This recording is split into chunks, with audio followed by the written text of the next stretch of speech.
Hi, everybody. This is Fred Meyer with Writers.com, and I'm here with our instructor, Margo Perin. Margo, how's it going?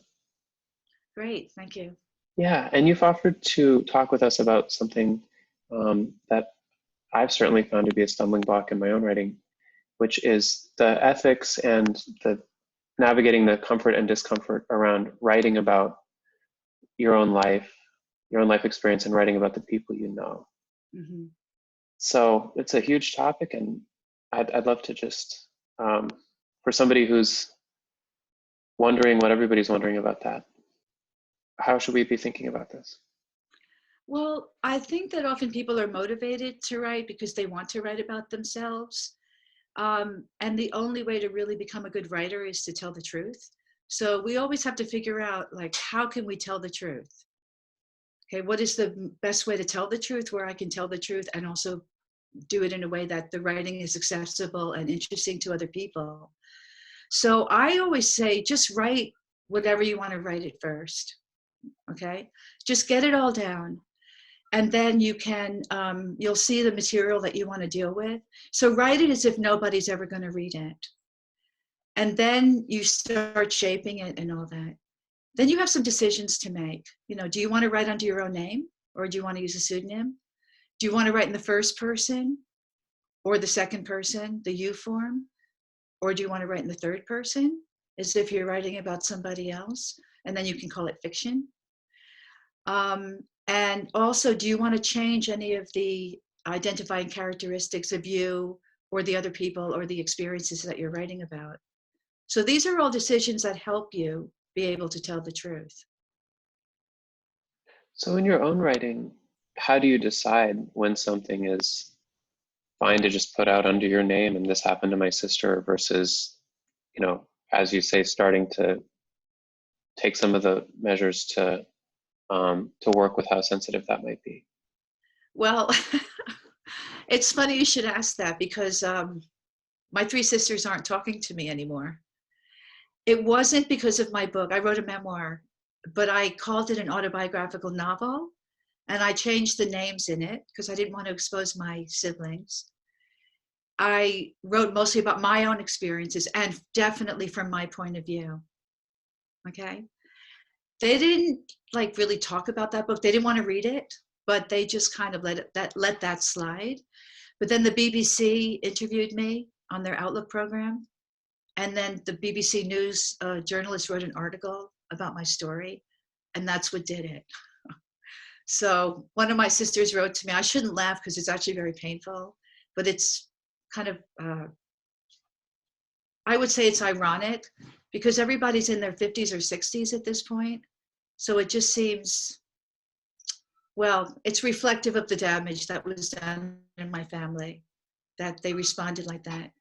And the article and the program were definitely about me, not about them. Um, and I didn't mention any names. I told the interviewers very clearly, don't ask me anything about my siblings, because I really, it's their story. They have to tell their stories if they want to. I'm not going to tell their story. But my oldest sister wrote to me and she sent a text and said, please don't ever contact me again. Goodbye. And I've tried to reconnect with her, but she won't. Another sister told me that she didn't know that I had suffered so much, and she needed to take a break from me, which I found, painfully funny. And then my other sister just kind of disappeared. So I see that everybody has their own way of dealing with their story. And again, it was really my story, not their story. And everybody has the right to their story, And I think that that's something that we really, as writers, need to reflect on. Do I have the right to tell my story? And I think we all do. We all do, because our story is our story. And the more people tell their own stories from their point of view, and the more honest they can be, the more we access our own humanity, and we can actually commune with other people's humanity, But we all process information differently and our experiences differently. So it's really, it's a hard decision that writers have to make. But again, my own decision was to protect them by not mentioning their names and calling my book a novel. I'm sort of liking where this conversation is going because I suppose in my own very limited writing, I wrote a short story and it was kind of about an acquaintance. There was a character who was very similar to an acquaintance, and I was thinking, oh gosh, if this acquaintance ever reads it, you know. So it's like, I think one way of looking at it is like how to, you know, tell a story and sort of finesse it so that there are no consequences. Right. Um, That's right.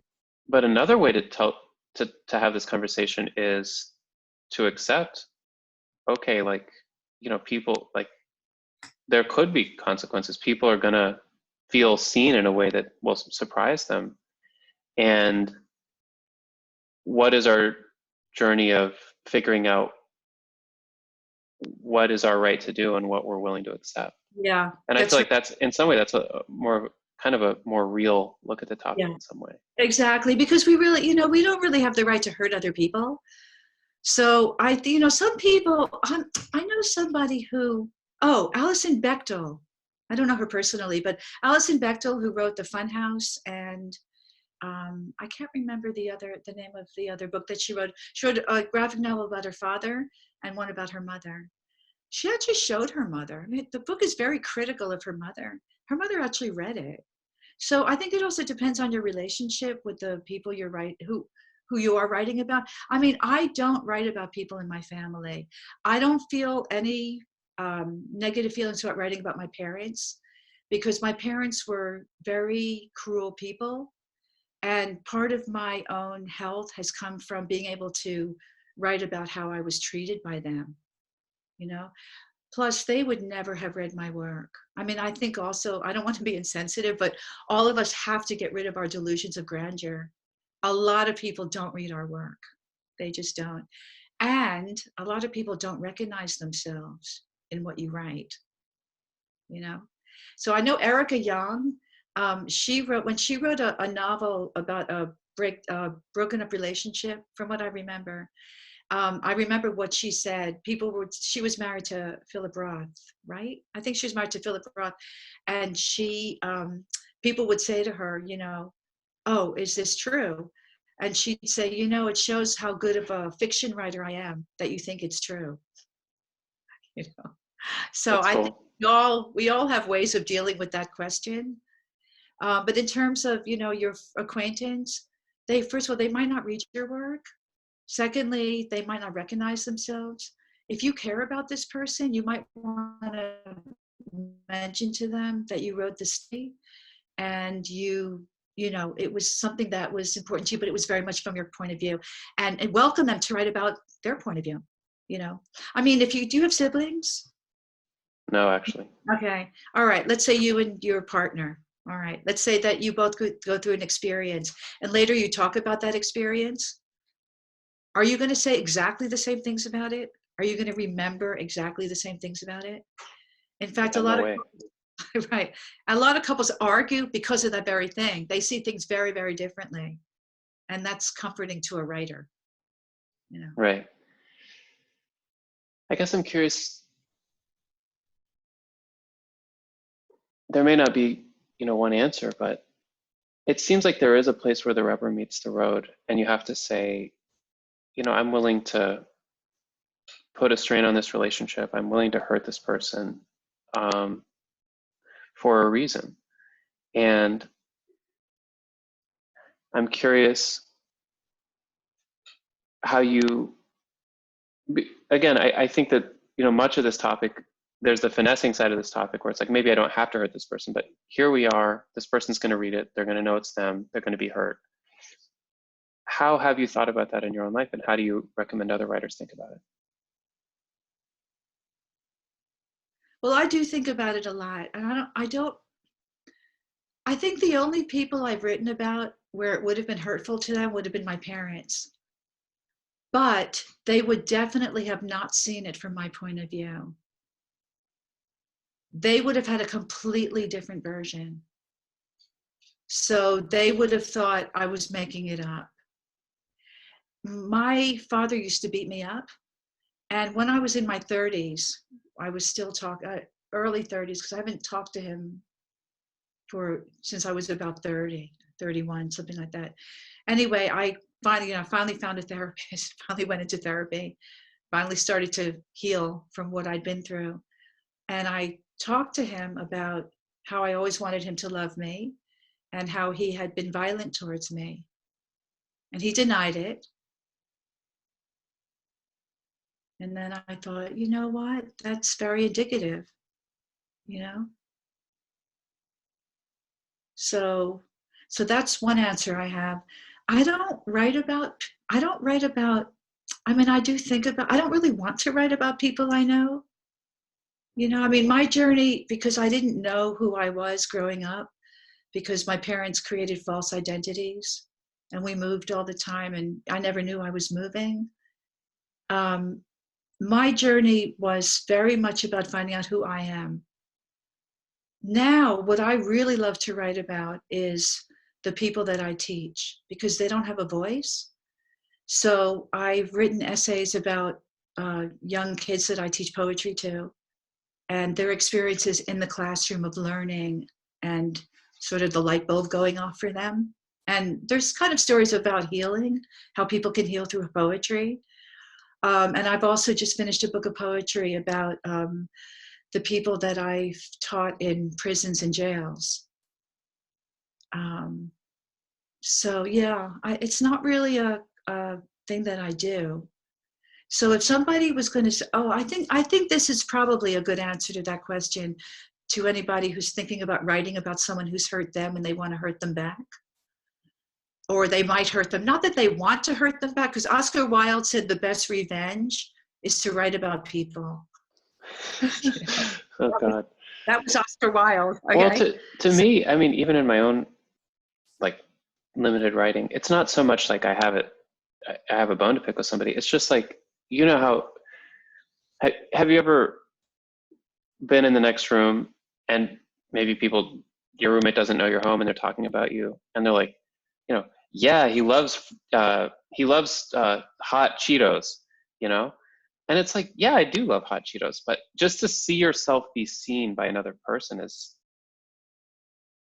kind of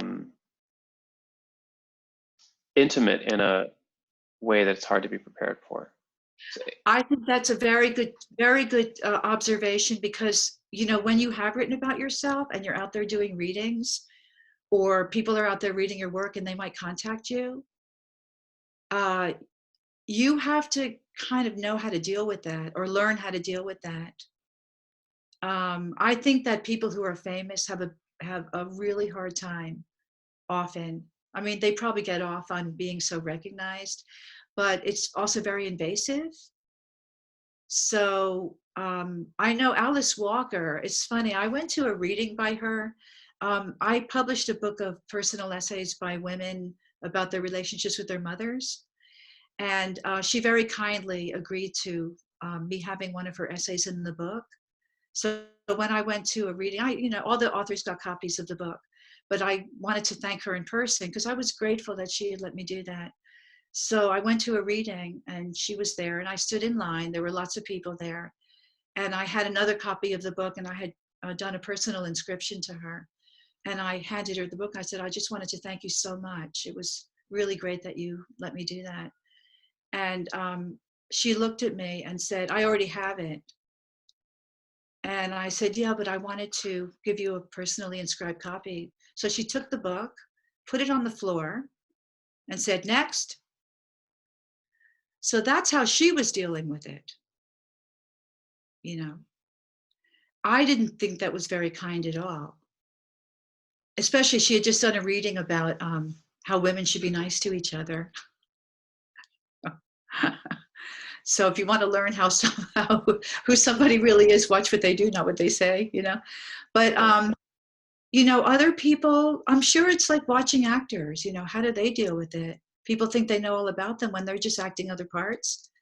So you just have to be comfortable. You know, when I do readings and people ask me questions, I think for me, it's just that I didn't know who I was. So being seen is actually very comforting to me. You know, I'm not really being criticized for who I am, except by my sisters. And for my own health, I have to be true to myself. And I do advise students about that, what's going to be more healthy for you, writing about this or not? And then find a way where where it protects you. And really, I do think that we should protect people we know. I do. I don't think it's really fair to do that to somebody. So think about using other names, disguising their characteristics. I mean, David Sedaris would be a good person to ask about that. I know one thing he does is use composite characters, so I have a problem with that. I wouldn't do that, because I think if you're writing about someone as if they are that, it's just my own level of comfort, you know. But it would be interesting to find out what different. I encourage my students to write and ask them their questions, because all I can do is give my own point of view, you know. But again, about if you hear someone saying something about you, yeah, It's you more just like, have to become, I more yeah, mean, if I wrote a short story, one time I wrote a profile of a friend of mine in college, and I yeah, was happy to show it to him because it was, kind of humorous and sympathetic. But I just think that the act of being written about could be jarring, even if yeah. the person writing it had no intent but to tell the truth, or to, if you were just an incidental character in a broader story, still to be seen and written about in that way could be surprising.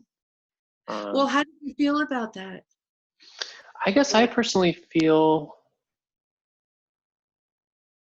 I don't feel like I did anything wrong. Like, let's say, I wrote a short story that was kind of very candid about just how I see the world, including the people that I know, and some of them saw it.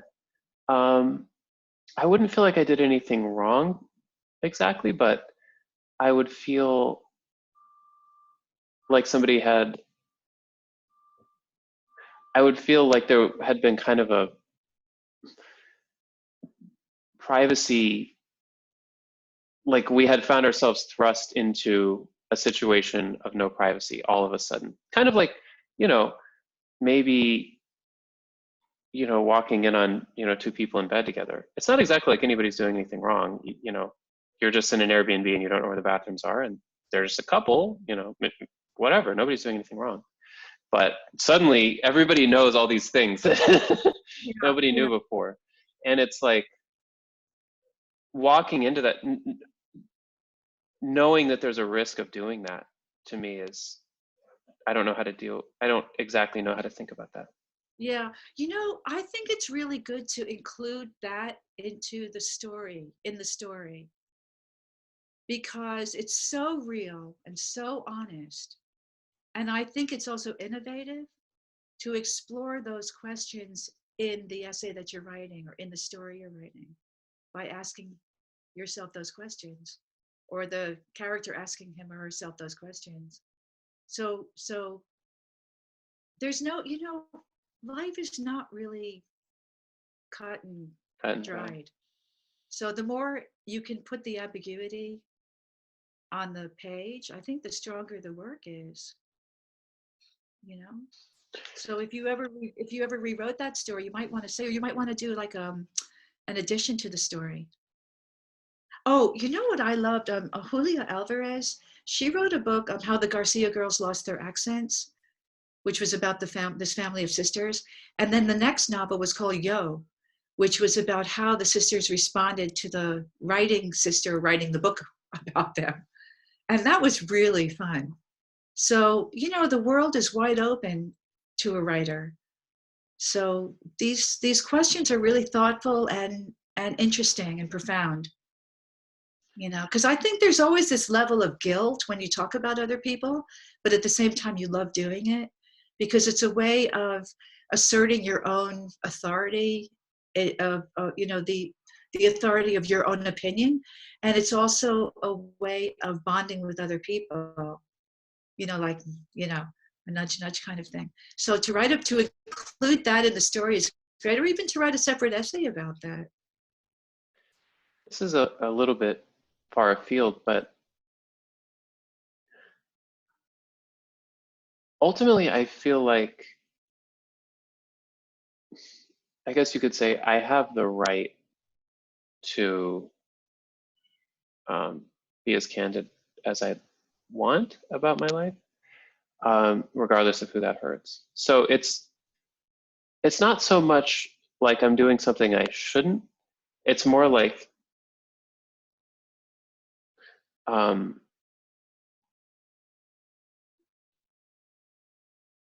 in other words, you know, you have the right to, just to pick another totally random example, you have the right to like leave a marriage at any time. That's always your right. No one can tell you you did the wrong thing by leaving your marriage. That's just not, that's not ever the, no one can ever tell you that. However, you know you're going to hurt another person and you're going to hurt yourself.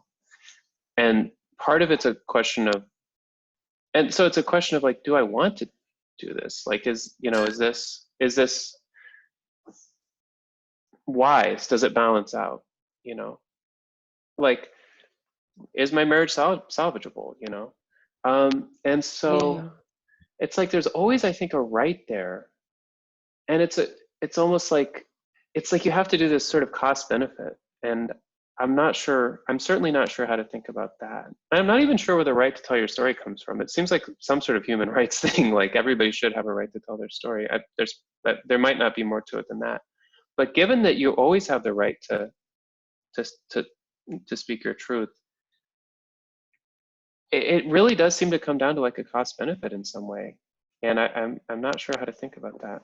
I'm not sure how anybody thinks about it. And I agree, there's probably no cut and dried way. I'm curious what you think about that. I mean, I guess the answer would be, or the question would be, in response to that, what would it be if you didn't tell your truth? What would it be if you didn't leave that marriage? I mean, not everybody lives an extreme life where the consequences of not being who you are so terrible. But other people, the consequences are terrible, you know? So you have to really learn who you are. Look, we can always write and not publish our work. And that way you can still be true to yourself, you know? I mean, you can't leave a marriage and then be in the Still marriage. be in it. Yeah, you secretly left it. That would be nice actually sometimes. Yeah, yeah. I guess that's why people cheat. I guess that makes sense. Yeah. Yeah. Only in Vegas Yeah, right. am I single. Yeah. So that I think that's what you have to weigh up. It's So also, you're saying that it's the consequences of, what are the consequences of not telling this story could be a question some of the time. yeah, Of exactly. sort of not doing the process of discovery that writing about this would would be. Yeah. For example, when I've taught people who are incarcerated, people in gangs, you know.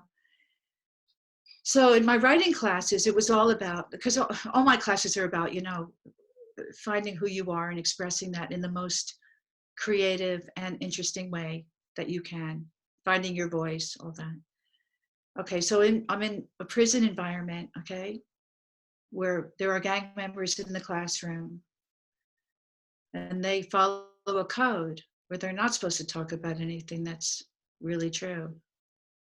Okay, if they did, they could be killed. Okay, it's a very serious consequence. So then it's about how to help them write so that they can express themselves from deep down, but not break the code. All right. Then on the other extreme is, well, if I don't write about how much I hate my sister for rejecting me, what are the consequences going to be? Right? And it's like, if you write about how much you hate somebody, you might get it out of you, but it uses up a lot of your energy. So wouldn't you rather just write something that's going to help heal the world? Right. You Yeah. know?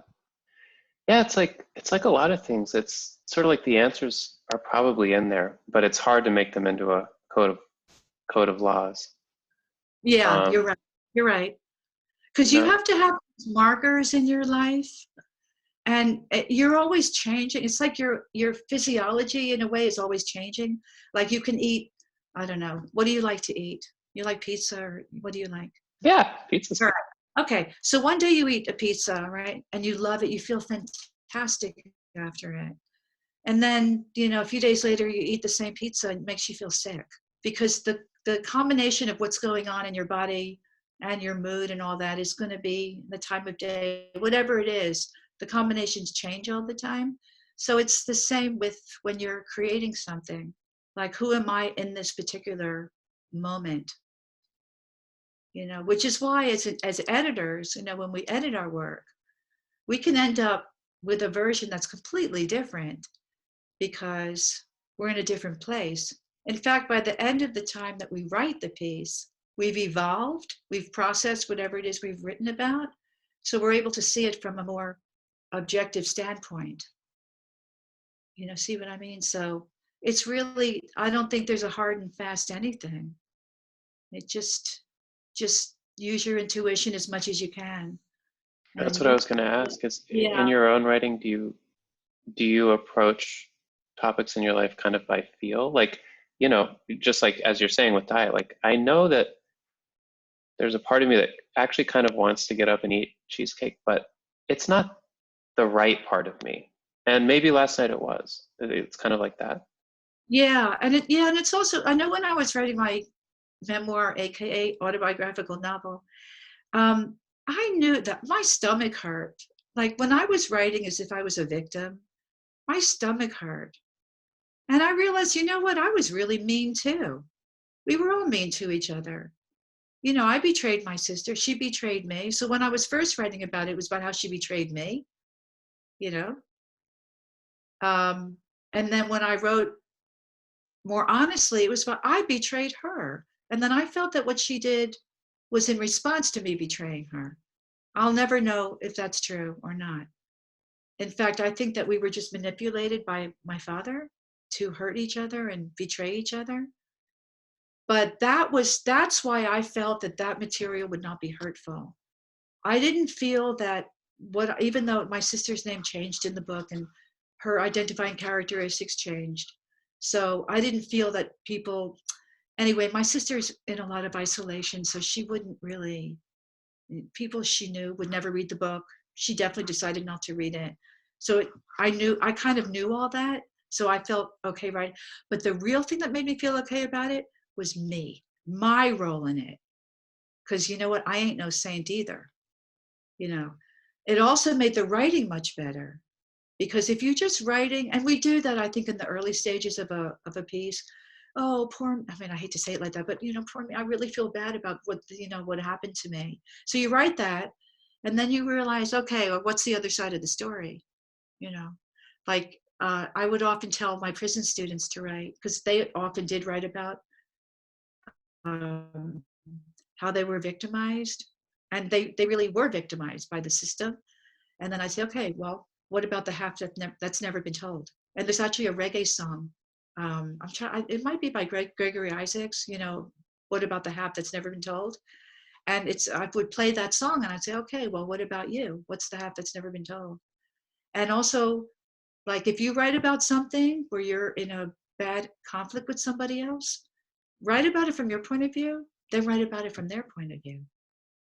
You know, then you're going to probably have a much more honest story.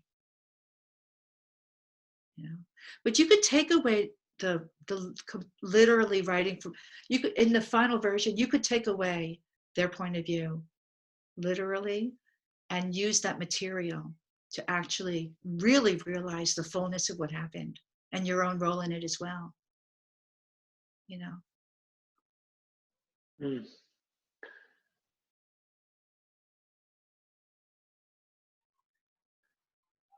In my life, when I've had to do other kinds of uh, difficult things, like maybe I was dating somebody and I needed to end the relationship or something. It was very much an intuition thing. And I think by that I mean it's like there's a part of you that knows that you're doing the right thing. and it's really easy to overthink that and think you know you're doing the right thing, but you're not, you know? So it's like it's very much, in my experience, it's very much between sort of me and my own, you know, truth. And that can get very, there's a lot of ways to distort that if you get up in your head about it. Like, oh, Yeah. I know I did the right thing by, you know, screwing this person over because I can feel it in my truth or whatever. But there really is something there Yeah. where this is actually, you know, this is actually what is needed, and there's going to be a part to it that's painful. But Yeah. and it seems relevant, I think, to this thing about, you know, do I need to write this, and do I need to write this in this certain way, and do I need to then maybe go back and change the names or whatever. Um, I guess what I found in my life is that usually when I did something in a way that felt that actually had a feeling of kind of health to it, like I felt like I was doing things in it, there was just this underlying feeling of health. Um, usually usually it would not turn into this very distorted situation. The situation might Oh, be, you know, painful, but it wouldn't really be like twisted and kind of like a sort of a funhouse mirror kind of thing. Um, I don't know if that's relevant, but it's sounding like a very similar conversation at some level. yeah. You know what I would say to you if you were my student? I would say, take your head off and just write from your body. Because I do think that our bodies do, I'm not the first person on the planet to say this, I know, but our bodies do tell us when we're doing the right thing. So I do exercises in my classes where you tune into your body and you think about a time that you made a decision that was really right for you. And where do you feel it? And how do you know? How do you know that, you know, why did you get that feeling at that time? Right. And it's usually a neutral feeling, like you just know it's right. Okay. When you have a lot of fuzz about it, you know, a lot of static, it's like going to get the cheesecake when you know it's not going to make you feel good. Yeah, you're like, this is right. I should do this. I should definitely do this. It's fine if I do this. Who's going to tell me I can't? It's well within my right. It's like, yeah, you know, it's the protest too much thing. Yeah, exactly. Yeah, yeah, yeah, yeah. Because the more we protest, the more we know that we're really not doing the right. Yeah, who are we arguing with, right? Exactly. Because it's even, you know, if you have an argument with somebody and you spend hours like, I was right, I was right, I was right, I was right, I was right, and you're like, oh God, I wasn't, I was wrong. Yeah. Yeah. Um, well, that's making a lot of sense, I would say. It's kind of hard advice to follow in some way that, you know, write about yourself and write about others in a way that you know is right. But that's Yeah, almost kind of what it's coming down to, it feels like, at some level. yeah. Because we know, I mean, I think, you know, there are sociopaths in the world and people who are very unprocessed. I always call them unprocessed cheese, you know, where they haven't processed enough to really get beyond wanting to hurt other people. But, you know, really, we're not writers to hurt people. I mean, that's what I feel. I mean, I'm sure there are writers who like Oscar Wilde. No, You know, I would sign on to that. I think yeah, that's a nice, I think yeah, that's nice. yeah. And I do think too, it's just not very, it's it's not very honest, you know, because we don't want to be hurt, right? So it's a good thing to think, you know, would I want somebody to write this about me in such an unkind way? I mean, it's always good to refer back to yourself in terms of, you know, how would I feel if someone did that to me? You know, and it's not honest. It's not honest, you know.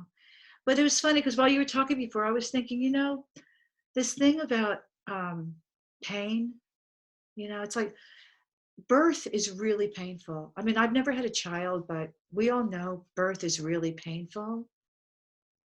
And yet, look at what comes out of it. So, all kinds of birthing is really painful.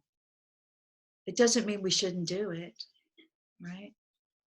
So, I think the big question is, what is going to be healing for me and healing for the planet or healing for people or healing for The universe. so much hostility and hatred, and do we really want to add to that, you know? And again, it's not honest, and if you're not being honest, you're not going to be a good writer. You know, you can see through the bullshit in a writer's work, you know, unless you're just reading to be entertained and then you don't really care, you know. But if you're reading work for meaning, or if you're writing to put out meaning, you really want to be honest and find a really creative and accessible way to do that. I guess the last question is, do you, when do you think, you know, once you've written something and it's out there, it's kind of out of your hands to an extent as far as how people take it, and also who finds it, you know. And I don't know, I'm just thinking a little bit about, you know, maybe if I write candidly about something in my life, like let's just say, let's just keep it very simple. Let's say I wrote something about my marriage and I showed it to my wife. Like, I would be very nervous to do that. And I think there would be an element of intimacy, like uncontrollable intimacy, like intimacy that you can't manage, like you can't direct how the intimacy goes. Yes. And there might be, you know, sort of a painful quality to it. And also, it could be something that hurts and then it opens up into sort of like a kind of a more open space, or maybe, to use your language, like a healing space. Um, so it's like, maybe if you write something for the right, coming from the right place for the right reasons, that's a possibility. And I guess it also seems true to me that you might put out something good, but it's received in a bad way by others. I'm not sure there's a question here. I'm finding out that there's not a question here, but I don't know. It's like, there's something about being willing to cause pain, because it's a healthy kind of pain, like you were talking about with childbirth. Um, but it's also true that you really can't control whether the pain will be healthy for other people or not necessarily, especially in something like writing. I mean, I think if it was a relationship I cared about, I'd rather talk to them. If, you know, if I wanted to communicate through a story, I'd rather do it by talking. I mean, because again, I think we always have to ask, like, what kind of person am I? Like, who am I? What kind of person am I? Do I need to communicate to my loved ones through stories I write? Through writing, I only write to my wife. I don't really, we haven't spoken. Yeah, that would be weird. That'd be funny. In fact, every time she wants to kiss me, I say, "Read this." Yeah, yeah, I think, It's so funny. Yeah, yeah. yeah. So it's just because we're so different from each other. So you, excuse me. Do I interact with people in a more detached way? And I mean, Lori Moore. She said she writes because she's not articulate in person, right? So some people are like that. Um, yeah, it's really knowing who you are and how you want to communicate. Do you want to communicate through stories, or, you know, I mean, with my family, I could never, ever, ever communicate my truth, you know? So it was Like important. live in conversation. Oh yeah. I mean, it was such a brutal family, you know, and so chaotic and violent and everything. But for me, it was really about, like, when I first was writing my book, I wanted to help heal my siblings. And then when I finished the book, none of them wanted to read it. And I thought, what was that about? You know, but anyway, that's another story. But, you know, so it's like, what is the purpose of writing? You know, some people write because they don't see their stories on the shelves, on the bookshelf. So, you know, and I've definitely been motivated by that. So, you know, why do I want to write this, and how do I communicate? You know, but it's really funny, Fred, because when you do readings or when you get feedback from people who know you, if they've read your work, because really you don't have to tell people you've written anything. Like the friend you wrote about when you were in college, he might not have found it, you know, if you hadn't shared it, you know. But I it's remarkable because you get to see things about your friends that you didn't know before, and it's not always great. Like, you don't always think they're the most intelligent people in the world or the most processed people, you know. So there's a lot of choices you can make as a writer and as you have your work published. Because we can't control what people get from our work. Right. Yeah, I mean, I've heard writers say, like Erica Young says, like, "Oh no, you think, what a great writer I am because you were convinced." But there's that old thing of, I find that very interesting what you got out of that, which is pretty nasty. But I've heard writers say Right. that. That sort of detachment thing. Yeah, yeah. Yeah. Hmm. There's all kinds of ways you can project yourself. Right. Oh, but I always invite people to write their own. If they have something that they have to say about something, might as well write it. Yeah. Yeah, I guess that's true. Although, some people are less equipped to write something compelling. Yeah. Well, this was really fun. Oh, yeah, I really Nice enjoyed to it. talk to you. Yeah, you too. You're Um, so thoughtful. I really, really appreciate your questions. yeah, well, uh, thank you for talking about this with me. As you mentioned kind of before the call started, um, you were mentioning just how how often your students have these kinds of questions, how it's like the first thing that comes up. And that's certainly been my experience. Yeah. So thank you so much, and Well, really a thank you. pleasure. Okay.